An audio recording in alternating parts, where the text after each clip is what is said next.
नमस्कार दोस्तों, आइए जानते हैं आज की 25 बड़ी खबरें। लेकिन उससे पहले आप वीडियो कहां से देख रहे, कमेंट करें, वीडियो को लाइक और चैनल को सब्सक्राइब जरूर करें। नमस्कार दोस्तों, आइए जानते हैं आज राजस्थान की बड़ी खबरें। आज की पहली खबर है कि जयपुर एयरपोर्ट तक मेट्रो चलाने की तैयारी। शहर में मेट्रो फेज 2 परियोजना को आगे बढ़ाने के लिए तैयारियां तेज हो गई हैं। इसी क्रम में जयपुर अंतर्राष्ट्रीय हवाई अड्डे पर जयपुर मेट्रो और एयरपोर्ट प्रशासन के बीच एक महत्वपूर्ण समन्वय बैठक आयोजित की गई। बैठक में एयरपोर्ट तक मेट्रो विस्तार, रूट अलाइनमेंट और यात्रियों की सुविधाओं को लेकर विस्तार से चर्चा हुई। इसका उद्देश्य शहर के पब्लिक ट्रांसपोर्ट सिस्टम को अधिक प्रभावी बनाना और हवाई यात्रियों को बेहतर कनेक्टिविटी उपलब्ध कराना है। घटिया निर्माण पर एक्शन मोड में आए ऊर्जा मंत्री हीरालाल नागर। दे दी ये चेतावनी ऊर्जा मंत्री हीरालाल नागर ने शुक्रवार को जल संसाधन विभाग के अभियंताओं को बुलाकर गुणवत्तापूर्ण निर्माण कार्य कराए जाने के निर्देश दिए। उल्लेखनीय है कि विगत दिनों में विधानसभा क्षेत्र के प्रवास के दौरान जल संसाधन विभाग के विभिन्न निर्माण कार्यों में अनियमितताएं सामने आई थीं। इसके बाद मंत्री नागर ने कोटा स्थित कार्यालय पर बैठक कर निर्माण कार्यों एवं जाँच रिपोर्ट की विस्तार से समीक्षा की। सीएम भजनलाल शर्मा का अशोक गहलोत पर तंज। मुख्यमंत्री भजनलाल शर्मा ने अरावली पर्वत श्रृंखला को लेकर पूर्व मुख्यमंत्री अशोक गहलोत के बयानों पर तीखा पलटवार किया है। उन्होंने कहा कि कांग्रेस सरकार के कार्यकाल में अरावली क्षेत्र में जमकर दोहन हुआ और भाटा तथा रेता तक नहीं छोड़ा गया। मुख्यमंत्री ने सवाल उठाया कि साल 2002 से 3 और 2009 से 10 में अरावली की परिभाषा किसने बदली और इस क्षेत्र में कितने खनन पट्टे जारी किए गए। उन्होंने आरोप लगाया कि कांग्रेस नेता आज केवल झूठे आरोप लगाकर जनता को भ्रमित करने का काम कर रहे हैं। राजस्थान में एक और परीक्षा में फर्जीवाड़ा आया सामने। नकल प्रकरण हो या डमी अभ्यर्थी से सरकारी नौकरी हासिल करने की चाहत, दोनों ही मामलों में जालोर जिला चर्चा का विषय में है। एसओजी की ओर से जांच के बाद मामला दर्ज किया गया, जिसके अनुसार भर्ती परीक्षा में व्याख्याता बने अशोक कुमार ने चितलवाना कॉलेज के प्रोफेसर नरेश सारण से यह परीक्षा दिलवाने के बाद नौकरी हासिल की। टोमू में बवाल के बाद डोटासरा के निशाने पर पुलिस कांग्रेस प्रदेश अध्यक्ष गोविंद सिंह डोटासरा का कोटपुतली में जोरदार स्वागत हुआ। सीकर से अलवर जाते समय पार्टी नेताओं और कार्यकर्ताओं ने माला और साफा पहनाकर अभिनंदन किया। डोटासरा ने ज्योतिबा फुले की प्रतिमा पर माल्यार्पण कर श्रद्धांजलि अर्पित की। मीडिया से बातचीत के दौरान चौमू में मस्जिद के बाहर बवाल को प्रशासनिक विफलता बताया। उन्होंने चौमू थानाधिकारी प्रदीप शर्मा पर भी निशाना साधते हुए कहा कि कुछ गतिविधियों के जरिए उन्हें अनावश्यक लोकप्रियता मिली है और उन्हें लगने लगा है कि वे चुनाव लड़ेंगे। जोधपुर में जल्द तैयार होगा world class railway station. Jodhpur में 500 करोड़ रुपए की लागत से वर्ल्ड क्लास रेलवे स्टेशन तैयार हो रहा है। यह स्टेशन भविष्य में जोधपुर की सांस्कृतिक विरासत और आधुनिक सुविधाओं का अनूठा संगम होगा। इस नए प्रोजेक्ट में रूफ प्लाजा, कंकोर्स, अलग डिपार्चर हॉल और मल्टी लेवल कार पार्किंग जैसी आधुनिक सुविधाएं भी होंगी। कार्य की प्रगति का निरीक्षण करने के लिए उत्तर पश्चिम रेलवे के महाप्रबंधक अमिताभ शर्मा ने जोधपुर रेल मंडल का दौरा किया।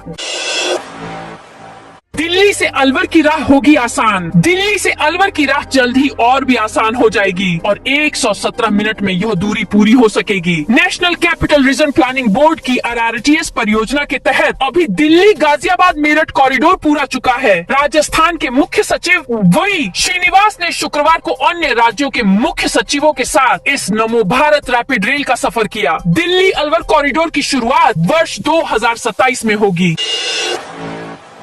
आमेर फोर्ट की 400 मीटर लंबी दीवार पर दिखेगी गौरवशाली इतिहास की झलक। राजस्थान सरकार आमेर महल को एक नई पहचान देने की तैयारी में है। देश दुनिया से आमेर आने वाले पर्यटकों को अब केवल दिन के उजाले में किले की भव्यता देखने को नहीं मिलेगी, बल्कि शाम ढलने वे एक नए रोमांच का हिस्सा बनेंगे। मार्च 2026 के बाद आमेर महल की 400 मीटर लंबी दीवार सिनेमा हॉल के बड़े पर्दे में बदलने की कवायद चल रही है। खेसर क्यारी परिसर में बैठकर पर्यटक 45 मिनट तक hi-tech light and sound show with laser projection mapping के जरिए आमेर और यहाँ के राजाओं का गौरवशाली इतिहास जीवंत रूप में देख सकेंगे। राजस्थान में 2 दिन में इतना गिरेगा तापमान। राजस्थान में सर्दी ने एक बार फिर अपना तीखा तेवर दिखाना शुरू कर दिया है। आज सुबह सीकर सहित कई जिलों में हल्के बादल छाए रहे, जबकि शीतलहर के चलते आमजन की परेशानी बढ़ गई है। भीलवाड़ा के मांडल में घने कोहरे के कारण बिजली विभाग की बोलेरो आगे चल रहे ट्रक से टकरा गई। जयपुर सहित आसपास के जिलों में सुबह और शाम के समय कड़ाके की ठंड महसूस की जा रही है।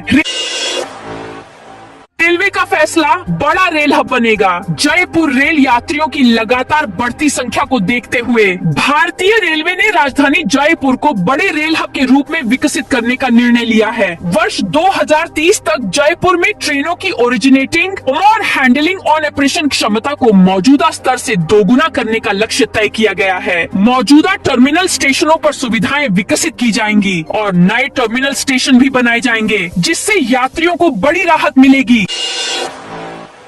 टोंक में बीसलपुर बांध ने बनाया नया रिकॉर्ड। इस साल जिले में हुई रिकॉर्ड तोड़ बारिश से बीसलपुर बांध ने कई नए कीर्तिमान स्थापित है। इस एक सीजन में बीसलपुर बांध ने अब तक 10 रिकॉर्ड बना लिए हैं। हाल ही में 9वां और 10वां रिकॉर्ड भी बीसलपुर बांध ने बना लिया है। यह रिकॉर्ड है बीसलपुर बांध की नहरों में पानी छोड़ने के 10 दिन तक बांध फुल भरा रहा। वहीं पहली बार बांध 19 दिसंबर तक फुल भरा रहा। कांग्रेस ने अरावली बचाव को लेकर निकाली पदयात्रा चुरू में। कांग्रेस जिलाध्यक्ष व सुजानगढ़ विधायक मनोज मेघवाल के नेतृत्व में कांग्रेस पदाधिकारियों और कार्यकर्ताओं ने अरावली बचाव को लेकर पदयात्रा निकाली। यह कार्यक्रम शहर व देहात ब्लॉक कांग्रेस कमेटी की संयुक्त देखरेख में आयोजित किया गया। पदयात्रा से पहले कांग्रेस कार्यालय मंडेलिया हाउस में एक बैठक हुई। इसके बाद मंडेलिया हाउस से वीर गति स्मारक तक अरावली बचाओ पदयात्रा निकाली गई। यात्रा के समापन पर केंद्र सरकार द्वारा मनरेगा योजना का नाम बदलने और उसे कमजोर करने के प्रयासों के विरोध में कांग्रेस कार्यकर्ताओं ने महात्मा गांधी के चित्र के साथ वीर गति स्मारक के सामने प्रदर्शन किया। उदयपुर में सोमनाथ शिवलिंग का भगवान महाकाल से होगा मिलन। सोमनाथ शिवलिंग भारत यात्रा 30 दिसंबर को उदयपुर में होगी। यहाँ पर रानी रोड स्थित महाकाल मंदिर में शिवलिंग के 2 अंश और महाकाल का मिलन कराया जाएगा। इस ऐतिहासिक पल को देखने के लिए बड़ी संख्या में भक्त शामिल होंगे। हनुमानगढ़ में कांग्रेस ने अरावली बचाओ मार्च निकाला। जिला कांग्रेस कमेटी ने शनिवार को अरावली बचाओ जन जागरण अभियान के तहत पैदल मार्च निकाला। यह मार्च जंक्शन स्थित डॉ भीमराव अंबेडकर चौक से शुरू होकर कलेक्ट्रेट परिसर तक पहुंचा, जहां कार्यकर्ताओं ने प्रदर्शन किया। अभियान का नेतृत्व जिला कांग्रेस कमेटी अध्यक्ष मनीष मक्कासर ने किया। 2 करोड़ की लागत से बना अटल प्रगति पथ शुरू। संसदीय कार्य मंत्री जोगाराम पटेल ने कहा कि 5 साल में 4 लाख सरकारी नौकरी देने और 10 लाख निजी रोजगार देने का लक्ष्य रखा है। अभी लगभग 92,000 सरकारी नौकरियां दी जा चुकी हैं और 1,53,000 से अधिक पदों पर भर्तियां प्रक्रियाधीन हैं। उन्होंने कहा कि राज्य सरकार की ओर से युवा नीति भी जल्द लाई जाएगी। भीलवाड़ा में अरावली खनन पट्टे जारी करने का विरोध। भाजपा की ओर से अरावली पर्वतमाला में खनन पट्टे आवंटित करने और मनरेगा को कमजोर करने के प्रयासों के विरोध में जिला कांग्रेस कमेटी भीलवाड़ा शहर ने आज जन जागरण रैली निकाली। दौसा में 408 गांव सड़कों से जुड़े। देश भर में गांव ढाणियों को सड़कों से जोड़ने के लिए 25 दिसंबर 2000 को तत्कालीन प्रधानमंत्री अटल बिहारी वाजपेयी द्वारा प्रधानमंत्री ग्राम सड़क योजना शुरू की गई थी। इस अवधि में दौसा जिले में करीब 342 करोड़ रुपए की लागत से 1543 किलोमीटर सड़कों का निर्माण हुआ है। इसमें 408 गाँवों को ऑल वेदर सड़कों से जोड़ा गया है। वहीं चौथे चरण में 500 से ज्यादा आबादी वाले गांवों को सड़कों से जोड़ा जाएगा। उदयपुर में नए साल पर होने वाला आंदोलन स्थगित। उदयपुर डूंगरपुर रेलवे ट्रैक पर होने वाले पशु हादसों की रोकथाम के लिए नए साल पर होने वाले आंदोलन स्थगित कर दिया गया है। जीव रक्षा की जन जागरूकता मुहिम के तहत उदयपुर के रेलवे स्टेशन पर 1 जनवरी से यह आंदोलन होना था। रेलवे बोर्ड द्वारा पशु हादसों को रोकने के लिए उदयपुर अहमदाबाद ट्रैक पर बाउंड्री वॉल तारबंदी के लिए 158 करोड़ का बजट आवंटित कर दिया गया है। फरवरी 2023 से यह मुहिम चल रही थी। इसके बाद इसी महीने सोशल मीडिया पर अभियान भी चलाया गया। सवाई माधोपुर में कलेक्टर ने 2 पटवारी को किया निलंबित। सवाई माधोपुर में शिकायत समिति बैठक में कलेक्टर ने 2 पटवारी निलंबित, 6 को नोटिस जारी करने के निर्देश दिए गए। यह फैसला फसल बीमा से जुड़े मामलों की समीक्षा के दौरान लापरवाही बरतने पर लिया गया। फतेह नगर में बनेगा 10 करोड़ का ट्रोमा सेंटर। आदिवासी बाहुल्य उदयपुर जिले में ग्रामीण क्षेत्र में स्वास्थ्य सेवाओं की तस्वीर बदलने की तैयारी है। प्रदेश सरकार अब ऐसी व्यवस्था करने जा रही है कि गांवों से मरीजों को उपचार के लिए शहर तक दौड़दौड़ नहीं लगानी पड़ती दे। इसके लिए भिंडर में 59 करोड़ से नया जिला अस्पताल बनाया जा रहा है। इसका काम भी शुरू हो चुका है। ये अस्पताल करीब 3 हेक्टेयर क्षेत्र में बन रहा है। इसके अलावा जादौल, कोटरधा, गोगुंदा और बड़गांव में 42 करोड़ डैश के सब डिविजनल हॉस्पिटल बनेंगे। इनका काम भी जल्द शुरू होगा। बड़गांव में सैटेलाइट अस्पताल की नई बिल्डिंग बनेगी। इसके लिए जमीन का चयन इसी सप्ताह होने की संभावना है। वार्षिक पद्धति से ग्रेजुएशन वालों को राहत। राजस्थान यूनिवर्सिटी से 6 साल में भी वार्षिक पद्धति से ग्रेजुएशन डिग्री पूरी नहीं करने वाले छात्रों के लिए इस साल अंतिम मौका है। नई एजुकेशन पॉलिसी के अनुसार 3 साल पहले ग्रेजुएशन में BA, BCom, BCA, BBA, BCA जैसे कोर्सेज में सेमेस्टर सिस्टम लागू कर दिया था। वहीं इस साल से पोस्ट ग्रेजुएशन में भी सेमेस्टर सिस्टम है। ऐसे में आरयू में यूजी, पीजी के करीब 40,000 छात्र ही बचे हैं। छात्रों वार्षिक पद्धति में परीक्षा दे रहे हैं, बाकी सेमेस्टर सिस्टम में शामिल हो गए हैं। बिना शिक्षकों के चल रहे प्रदेश के सरकारी विश्वविद्यालय। प्रदेश में उच्च शिक्षा की डिग्रियां दे रहे सरकारी विश्वविद्यालयों की हालत चिंताजनक है। सरकारी विश्वविद्यालयों में न तो शिक्षक हैं और न ही कामकाज करने वाले बाबू। भास्कर ने 18 सरकारी विश्वविद्यालयों की पड़ताल की तो सामने आया कि 10 सरकारी विश्वविद्यालयों में तो एक भी नियमित शिक्षक या कर्मचारी नहीं है। मतलब 100% पद खाली पड़े हैं। ऐसी काम चलाऊ व्यवस्था का खमियाजा छात्रों को उठाना पड़ रहा है। विधायक नौक्षम चौधरी ने अफसरों को फटकार लगाई कामा। विधायक नौक्षम चौधरी को लोगों ने पानी की समस्या बताई तो उन्होंने अफसरों को फोन पर फटकार लगाई। बोली, अगर जनता को पानी नहीं पिला सकते तो मेरे दफ्तर का कनेक्शन काट दो। विधायक नौक्षम शुक्रवार को कामा में लोगों से बातचीत कर रही थी। दरअसल भाजपा का विकास रथ जब कस्बे में पहुंचा तो लोगों ने बताया कि 6 दिनों से पानी की एक बूंद नहीं आई है।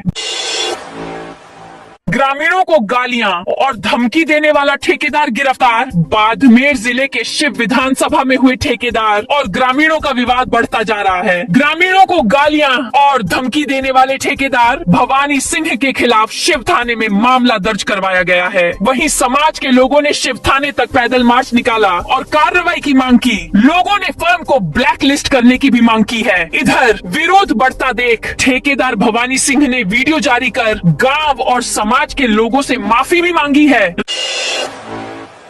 राजसमंद के 5 उपखंडों में केंद्रीय विद्यालय जल्द खुल सकते हैं। राजसमंद लोकसभा क्षेत्र में डेगाना, नाथद्वारा, कुंभलगढ़, ब्यावर और जैतारण उपखंड मुख्यालयों पर केंद्रीय विद्यालय खोले जाने की कवायद तेज हो गई है। इस संबंध में राजसमंद सांसद महिमा कुमारी मेवाध्यक्ष का कहना है कि वे इसके लिए प्रयास कर रही है। सांसद ने बताया कि संसदीय क्षेत्र के छात्रों के उज्जवल एक भविष्य के लिए सभी उपखंड मुख्यालयों पर केंद्रीय विद्यालय खोलना केंद्र सरकार का दूरदर्शी कदम होगा। अरावली बचाने के लिए सिर मुंडवाकर पहुंचे युवक। अरावली के पहाड़ों को बचाने के लिए कांग्रेस ने शनिवार को अलवर में रैली निकाली। कांग्रेस नेता गोविंद डोटासरा, जितेंद्र सिंह व टीकाराम जूली के सामने कार्यकर्ता पुलिस की बैरिकेडिंग पर चढ़े छक गए। इससे पहले डोटासरा जूली कटी घाटी की पहाड़ी पर चढ़े। वहां से अरावली बचाओ अभियान की हुंकार भरी। इस रैली में कुछ युवक सिर मुंडवाकर पहुंचे जिनके सिर पर लिखा था अरावली बचाओ। नेता प्रतिपक्ष टीकाराम जूली कार्यकर्ताओं के साथ कटी घाटी की पहाड़ी पर चढ़ गए। टोंक में बांग्लादेश के पीएम का पुतला फूंका। बांग्लादेश में हिंदुओं पर हो रहे अत्याचारों के विरोध में शनिवार को लोग सड़कों पर उतर गए। टोंक में विश्व हिंदू परिषद एवं बजरंग दल के कार्यकर्ताओं ने जोरदार प्रदर्शन किया। इस दौरान बांग्लादेश के प्रधानमंत्री यूनुस खान का पुतला जलाया गया। रामलीला मैदान से घंटाघर चौराहे तक रैली निकालते हुए कार्यकर्ताओं ने जमकर नारेबाजी की। प्रदर्शनकारियों ने बांग्लादेश में हिंदुओं पर हो रही हिंसा की कड़ी निंदा करते हुए चोमू में हुई घटना को भी निंदनीय बताया और दोषियों के खिलाफ सख्त कार्रवाई की मांग की। कांग्रेस का अरावली और मनरेगा के विरोध में पैदल मार्च बूंदी जिला मुख्यालय पर। शनिवार को कांग्रेस ने अरावली पर्वत श्रृंखला संरक्षण और मनरेगा योजना का नाम बदलने के विरोध में पैदल मार्च निकाला। यह मार्च बूंदी जिला कांग्रेस कमेटी के जिला अध्यक्ष महावीर मीणा के नेतृत्व में पीसीसी के निर्देशानुसार आयोजित किया गया। कांग्रेस कार्यकर्ता बूंदी शहर के मुख्य बाजारों से होते हुए जिला कलेक्ट्रेट स्थित गांधी पार्क पहुंचे। यहाँ उन्होंने राष्ट्रपिता महात्मा गांधी की प्रतिमा पर माल्यार्पण किया और मनरेगा के विरोध में शपथ ली। राजस्थान के 2 रेल खंडों का होगा नवीनीकरण। राजस्थान में रेल नेटवर्क को आधुनिक और मजबूत बनाने की दिशा में उत्तर पश्चिम रेलवे ने 2 अहम रेल खंडों के ट्रैक नवीनीकरण को मंजूरी दी है। राय का बाग फलोदी जैसलमेर और लालगढ़ कोलायत फलोदी रेल खंडों में व्यापक नवीनीकरण किया जाएगा, जिस पर करीब 850 करोड़ रुपए खर्च होंगे। तो दोस्तों, यह थी आज राजस्थान की बड़ी खबरें। आप इस वीडियो को कौन से जिले से देख रहे हैं, उस जिले का नाम जरूर बताइए।